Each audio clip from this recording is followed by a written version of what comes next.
하나님께 내어 맡기는 지혜가 있기를 축복합니다. 오늘 함께 보실 하나님의 말씀은 욥기 10장 7절에서 9절 말씀입니다. 주께서는 내가 악하지 않은 줄을 아시나이다. 주의 손에서 나를 벗어나게 할 자도 없나이다. 주의 손으로 나를 빚으셨으며 만드셨는데 이제 나를 멸하시나이다. 기억하옵소서. 주께서 내 몸 지으시기를 흙을 뭉치듯 하셨거늘 다시 나를 티끌로 돌려보내려 하시나이까. 오늘도 함께 하시는 성도님들을 축복합니다. 욥기 10장은 어제 살펴본 그 9장의 말씀에 이어서요, 이 빌닷의 첫 번째 발언에 대한 욥의 응답입니다. 욥은 9장에 이어서 이 어려운 신학적인 주제를 가지고 하나님 앞에서 절규합니다. 욥은 왜 당신이 손수 창조하신 자기 자신을, 하나님이 만드신 자기를 왜 괴롭히시냐 이렇게 항의합니다.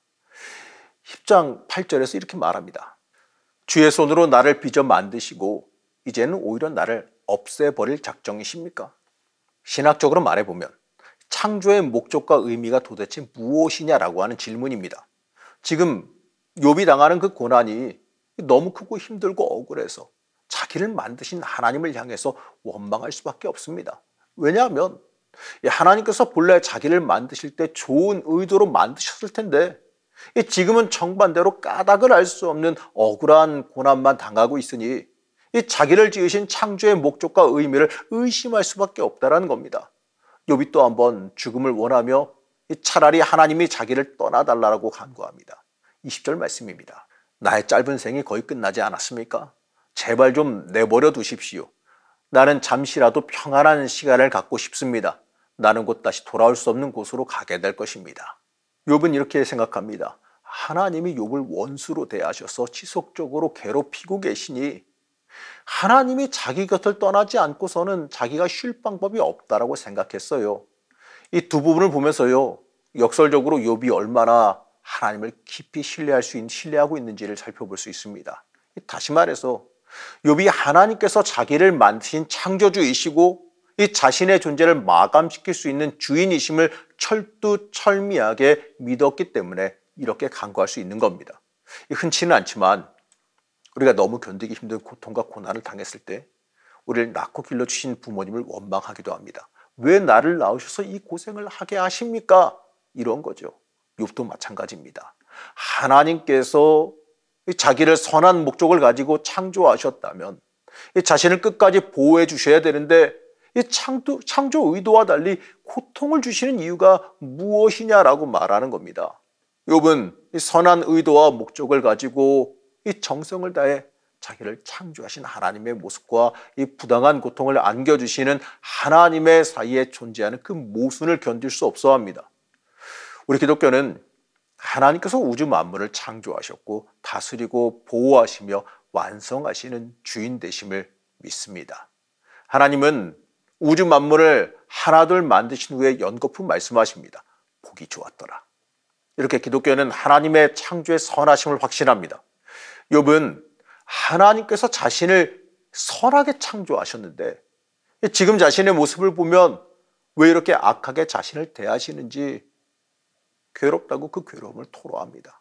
왜 하나님께서 자신의 삶을 위협하는 생명의 파괴자가 되시는지 도대체 이해가 되지 않는 겁니다.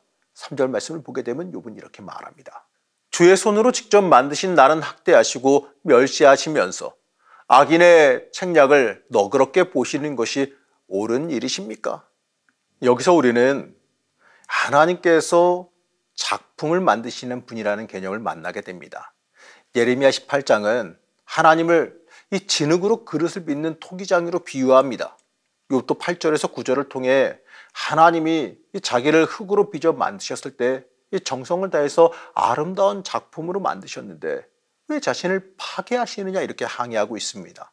계속해서 욥은 하나님은 자신을 만드실 뿐만 아니라 보호하시기도 하고 지키시기도 했다라고 말합니다. 그러나 그 선한 모습이 아니라 이 자신을 해치실 생각을 품고 어떠한 죄도 용서하지 않으시며 사자처럼 욥을 덮치고 상처를 주며 공격할 계획까지 세우셨다 이렇게 한탄합니다. 한마디로 이 선한 목적으로 정성을 다해서 진흙으로 좋은 그릇을 빚으셨다면 끝까지 책임지셔야지 다시 깨부셔서 티끌로 돌아가게 하시는 그 뜻이 무엇인지 이해할 수가 없다라고 단식하고 있는 겁니다. 그리고 이제는 제발 자신을 혼자 있게 해달라고 간구합니다. 장인이 온갖 정성을 다해 작품을 만들었다면 왜 그 작품을 내치느냐는 거죠. 정성을 다해 만들어서 그 작품을 내친다면 그 작품을 만든 이유가 무엇이냐라고 되묻는 겁니다. 그리고 이제 제발 자기를 혼자 좀 내버려 두라 이렇게 청원합니다. 욥은 자기를 극한의 고난으로 내몰고 있는 하나님이 계시는 한 자기에게는 안식이 없다라고 생각합니다.